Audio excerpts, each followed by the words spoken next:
Assalamualaikum warahmatullahi wabarakatuh. Nama saya Amira Rizkia Sahati dari kelas 6A. Saya sebagai kader Adiwiyata dari SDN Sahujajar 1 mengucapkan selamat Hari Air Sedunia yang diperingati tanggal 22 Maret.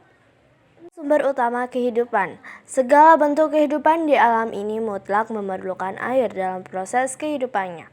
Dalam kehidupan sehari-hari, sumber daya air dipergunakan manusia antara lain untuk memenuhi kebutuhan hidupnya, seperti minum, mandi, memasak, mencuci, dan lain-lain. Makhluk hidup lain seperti tumbuhan dan hewan juga memerlukan air untuk bertahan hidup. Juga bisa dikatakan air sangat penting bagi kehidupan kita, karena air sumber kebutuhan pokok dan vital bagi semua makhluk hidup. Dengan peringatan Hari Air Sedunia ini, diperlukannya edukasi untuk menyadarkan keluarga Indonesia atas pentingnya air bersih dalam kehidupan sehari-hari. Keberadaan air bersih yang terus menyusut tiap tahunnya ini akhirnya harus membuat kita ekstra waspada akan stok dan persediaannya.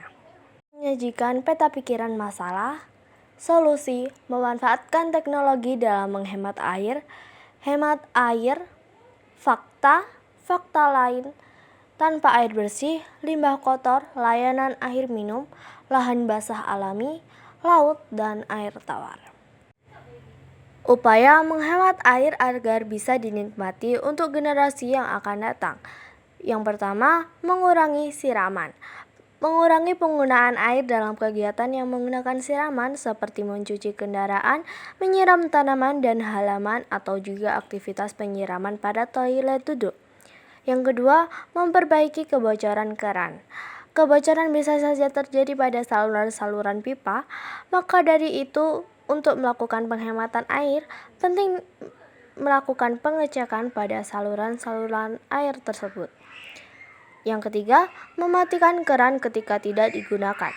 Mematikan keran setelah digunakan untuk berbagai kegiatan yang menggunakan keran air seperti menggosok gigi, mencuci piring, mencuci tangan dan kaki, biasanya tidak disadari untuk menyebabkan pemborosan air. Yang keempat adalah daur ulang air bekas cucian atau reuse water. Mendaur ulang air bekas cucian dari air yang kotor menjadi air bersih dapat digunakan untuk upaya penghematan air sehari-hari. Contohnya air cucian baju, bilasan cucian piring bisa kita tampung dan gunakan untuk keperluan lain seperti menyiram toilet, air bekas cucian buah dan sayuran untuk menyiram tanaman. Perlengkapan rumah tangga hemat air. Gunakan peralatan rumah tangga yang memang hemat air. Contohnya seperti mesin cuci atau pipa air dengan kualitas lebih baik.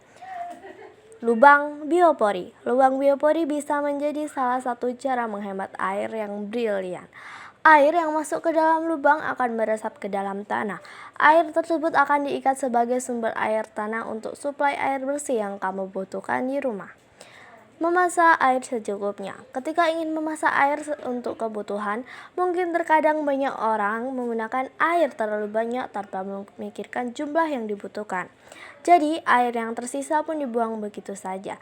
Hal ini merupakan bentuk pemborosan air. Coba untuk mengisi panci atau ketel air dengan secukupnya saja sesuai yang dibutuhkan. Menampung air hujan. Air hujan yang ditampung dapat Anda gunakan untuk menyirami tanaman, mengepel, atau mencuci kendaraan. Namun, pastikan air yang ditampung tersebut langsung digunakan atau tutup dengan rapat agar tidak menjadi tempat nyamuk bertelur hingga bisa menyebabkan penyakit. Mandi dengan air secukupnya. Maka, saat waktu mandi tiba, tak sedikit orang yang menghabiskan air yang banyak di air kamar mandi. Saat air yang dihabiskan terlampau banyak dan sering terjadi seperti ini, maka target penghematan pun tak akan terrealisasi. Apabila sulit membatasi diri untuk menggunakan air secukupnya saat mandi, solusi mandi dengan shower. Dengan shower maka penggunaan air bisa dihemat semaksimal mungkin. Menggunakan sabun secukupnya. Gunakan sabun secukupnya, baik itu sabun cuci piring atau sabun cuci pakaian. Jika menggunakan secara berlebihan akan menghasilkan lebih banyak busa sabun yang membuatnya memerlukan lebih banyak air untuk membilasnya. Berapa manfaat menghemat air lainnya antara lain menghindari kekeringan, menjaga persediaan makanan, dan melestarikan lingkungan. Remember, save our water for the next generation. Terima kasih. Wassalamualaikum warahmatullahi wabarakatuh.